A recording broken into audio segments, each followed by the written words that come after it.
J'aime la parole. J'aime la parole. Shalom peuple de Dieu, que Dieu vous bénisse. Nous voici dans notre nouvel épisode, dans notre émission J'aime la parole. Nous allons prier. Seigneur, merci pour ton amour, pour ta faveur, pour cette opportunité que tu nous as accordée. Saint-Esprit, aide-nous dans le nom de Jésus. J'ai ainsi prié. Amen. Alors, bien-aimés, aujourd'hui nous lisons dans le livre de Luc chapitre 5, à partir du verset 1 jusqu'au verset 8. Je vais lire au nom de Jésus-Christ. Comme Jésus s'est trouvé auprès du lac de Génézareth et que la foule s'est pressée autour de lui pour entendre la parole de Dieu, il vit au bord du lac deux barques d'où les pêcheurs étaient descendus pour laver leurs filets. Il monta dans l'une de ces barques qui était à Simon et les pria de s'éloigner un peu de terre. Puis il s'assit de la barque, il enseigna la foule. Lorsqu'il cessait de parler, il dit à Simon, avance en plein eau et jette vos filets.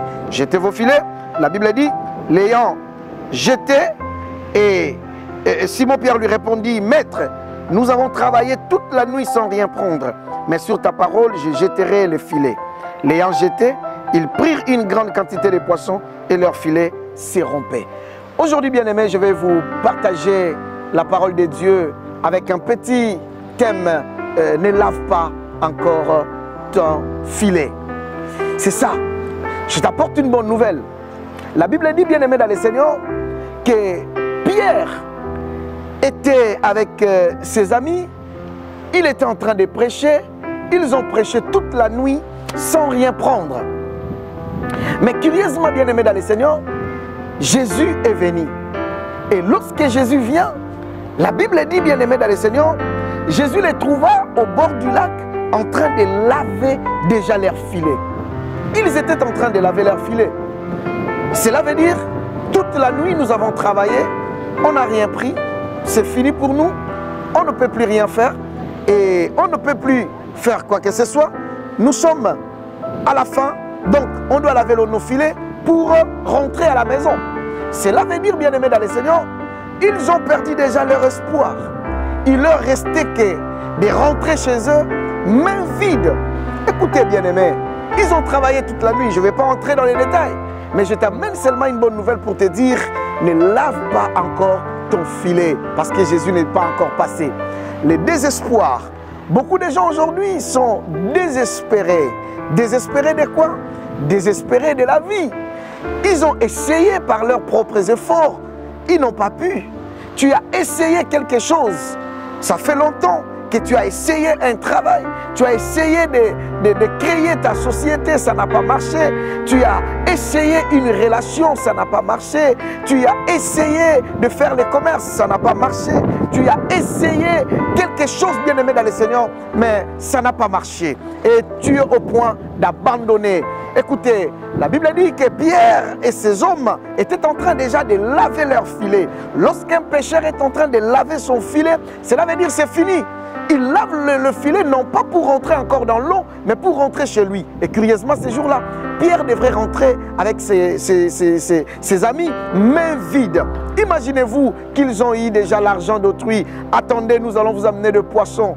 Imaginez, bien-aimés dans le Seigneur, ils devraient faire nourrir leur famille, leurs femmes, leurs enfants. Mais avec quoi?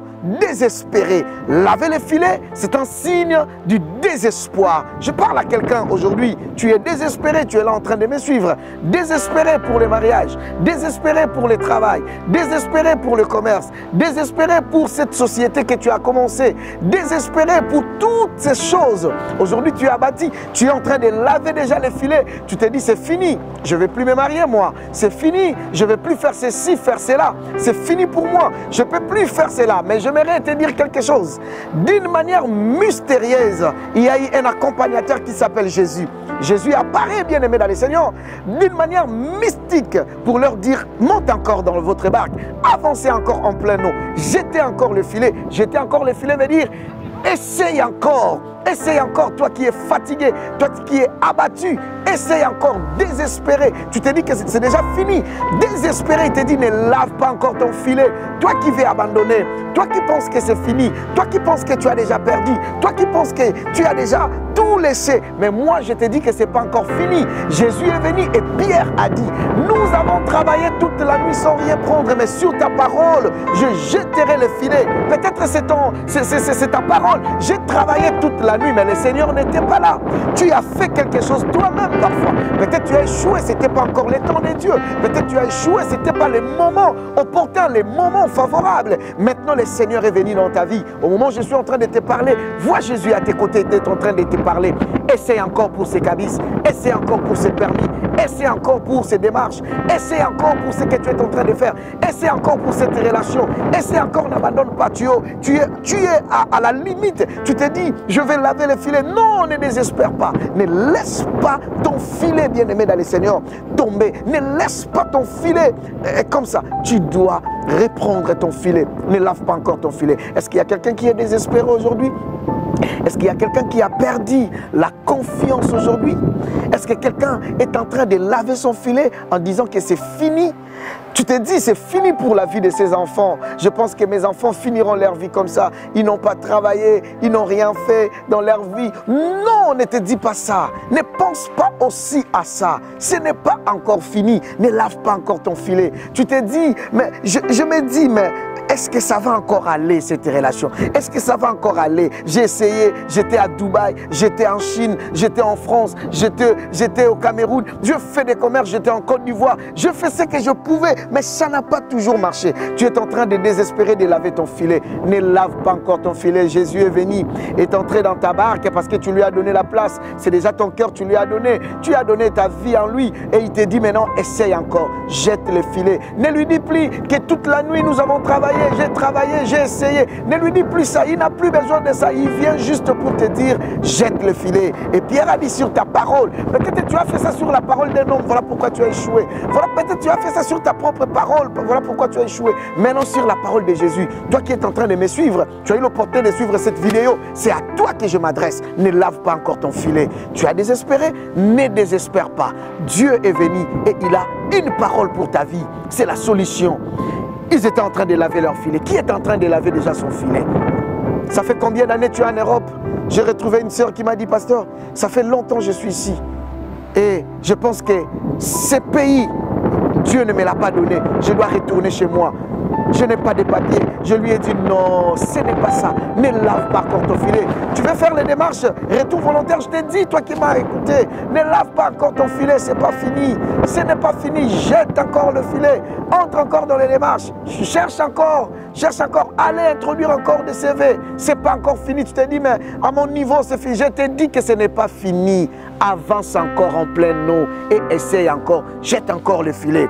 Espère en Jésus. C'est lui qui vient te parler. C'est lui qui vient te dire, mais toi, tu veux toujours continuer à laver le filet pour rentrer à la maison. Ce n'est pas le moment de rentrer à la maison. Les moments commencent pour toi, car Dieu fait toutes choses bonnes à son temps. Je te dis, peut-être que ce n'était pas le temps de Dieu. Maintenant, essaye. C'est le temps où Dieu est venu pour te parler, est venu pour te rassurer, est venu pour te dire que ça va marcher. Ne lave pas encore ton filet. Toi qui veux laver le filet, désespéré, abattu, tu te dis, cette année, je pense que ça finirait seulement comme ça. Il y a quelqu'un que je discutais avec lui hier. Il m'a dit, pasteur, cette année est détruite. Je lui ai dit, pendant que toi tu dis que l'année est détruite, il y a des gens qui sont devenus des riches pendant cette crise sanitaire. Bien-aimé dans le Seigneur, tu proclames quoi? Tu déclares quoi? Désespoir, tu veux désespérer, l'année finie, le Covid a détruit. Non, bien-aimé dans le Seigneur, le Covid n'a pas détruit le plan de Dieu dans ta vie. Le plan de Dieu dans ta vie reste. Ne lave pas encore ton filet. Ne désespère pas. Chez nous, cette année, c'est une année de la récompense. Bien-aimé dans le Seigneur, ne lave pas. Dieu veut te récompenser. Que Dieu vous bénisse, bien-aimés dans le Seigneur. Prenez courage là où vous êtes, je vais prier. Seigneur, bénis mon frère et ma soeur qui m'a suivi. Bénis sa vie. Lui qui était abattu, fatigué, il ne sait plus quoi faire. Qu'il se lève et qu'il essaie encore. Au nom de Jésus, j'ai ainsi déclaré et prié. Amen. Que Dieu vous bénisse, bien-aimés dans le Seigneur. À la prochaine et à notre nouvelle émission. Au revoir.